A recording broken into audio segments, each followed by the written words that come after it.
Okay, Dean, good to see you. We're here on the kit launch today. What does it say about the club and its values, this partnership with the Teenage Cancer Trust? Oh, it's fantastic in terms of, and it shows a lot about what we are about. And Teenage Cancer Trust is a fantastic charity. It's right up there, and it's something which is close to a lot of players and supporters and people who work at the club, their hearts as well. And it's a fantastic cause which we support fully, and we've shown it by doing what we've done. And how important, especially at crunch time of the season, is it to maintain and develop these ties between the community and the club?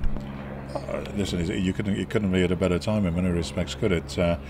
The exposure that they'll get, the opportunity that we'll get to work together for them to maximise that exposure, it'll be wonderful. And it only has to help one person from our perspective, and it has to help one person, and it's worked for us. But hopefully, it'll help a lot more than one person.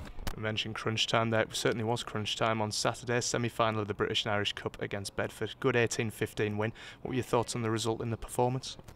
Yeah, listen, up until the 74th minute, I wouldn't say we were cruising, but it was a hard-fought victory, and with a couple of changes, and Geordie getting sin bin probably made it a little bit more difficult than it should have been. But 18-3 up with 74 minutes gone, I thought was a fair reflection of how the game had gone, and the 18-15 probably didn't show that. But that's life, and it just means that the replacements, when they come, they just have to step up to the mark a little bit, and we didn't quite do that at the weekend.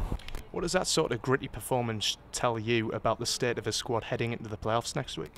Yeah, listen, we're in a good position. The number of boys to come back from injury, key players as well. So yeah, we're in a good position. But at the same time, you don't take anything for granted at all.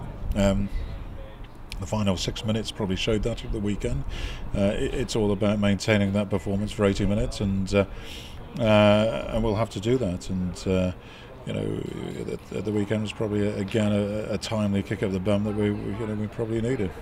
Well, let's look ahead to those playoffs next Monday against Leeds away. You've mentioned before to us about them playing quick through the phases. How big a part does a certain Rory Clegg play in all of that?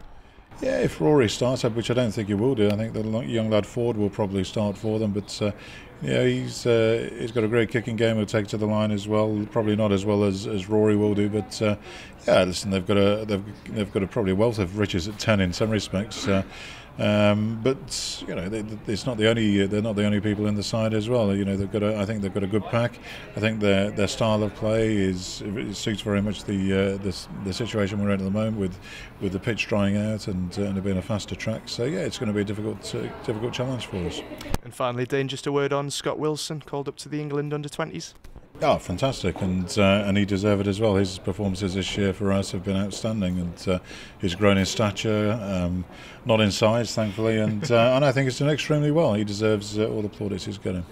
Well, thanks for that, Dean. Best of luck ahead of next Monday in the playoffs. Cheers, thank you. Cheers now.